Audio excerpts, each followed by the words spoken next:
God grøtte min vin, Eugene. Halleluja. Hetta min russiske vinur, Eugene Levchenko.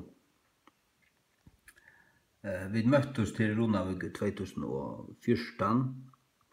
Han spurte spurte meg om hjelpa seg ved å finne akkurat nere i Runavík. Og så kom vi til prat, og han nevnte god. Og så spurte han om han var tryggvande. Ja, han tror jeg god, sier han. Nå, vi kom så godt prat, og jeg bjør en så heim og gjør det nottra, og han åt sammen med meg. Og så gikk han tog, så kom han atter til Runavíkar, og han kom og vidja med. Og så har vi hitst så snart 2-5 år, siste 2 årene. Og nå siste for han var her til trudja vikesjøene. Da kom det fram at han er jøde, russisk jøde, og tror ikke av Jesus, så som vi trykker av Jesus. Han er ikke frelstor. Men jeg synes ikke til at han har vært Jesus-bøyla tenkende inn i kjøsra likevel. Han har akkurat sendt meg seg myndene her, til at sørste for han var her, til omløy trudja vikesjøene. Eller kanskje, og mest av leie måned. Ta skriver han at han kom inn nå her til Runavíkar, og vi kunne hittast. Så sier han at om jeg kunne be for seg, han har øyelig ilt og framfor nyalige i bøtjen, han har arbeidt akkurat hardt ombord, og akkurat var skratna.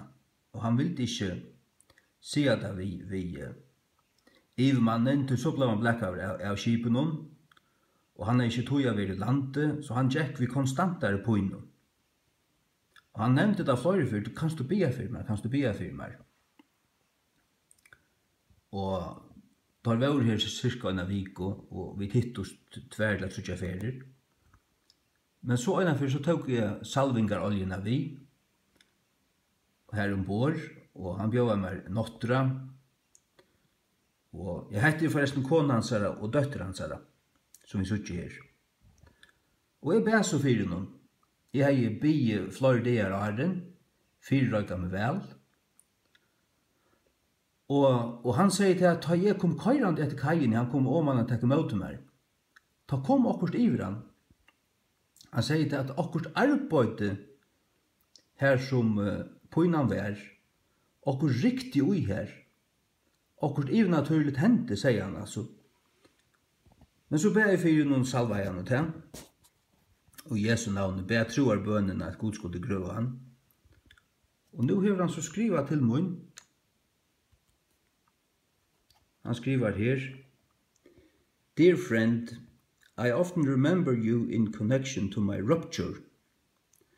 I am afraid to admit, yet, but it does not appear anymore. Maybe this is something like miracle from you.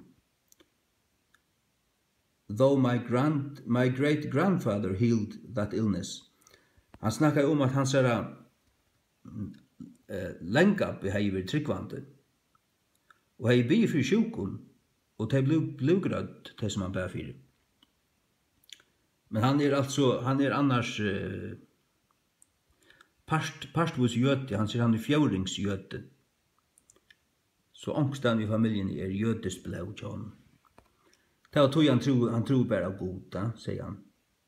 Men jeg gav honom sånne bibel, øyne King James bibel, og ber han lese her ui, og så blir jeg daglig for honom. Og kona hans og døtter, de skulle ikke bli frelst. Det skriver jeg til hans her. It does not appear anymore, halleluja. Så Jesus er grøtt han til. Han er grøtt han. Han er falt av siste halvåret. Og det stod vi og vestna i, altså han fikk ilt alle tøyene med arbeid, men han tålte ikke å fortelle det for nøkron. Tålte heller ikke for at lakna, det har visst ikke så alvorlig det var. Men nå er det grøtt. Halleluja.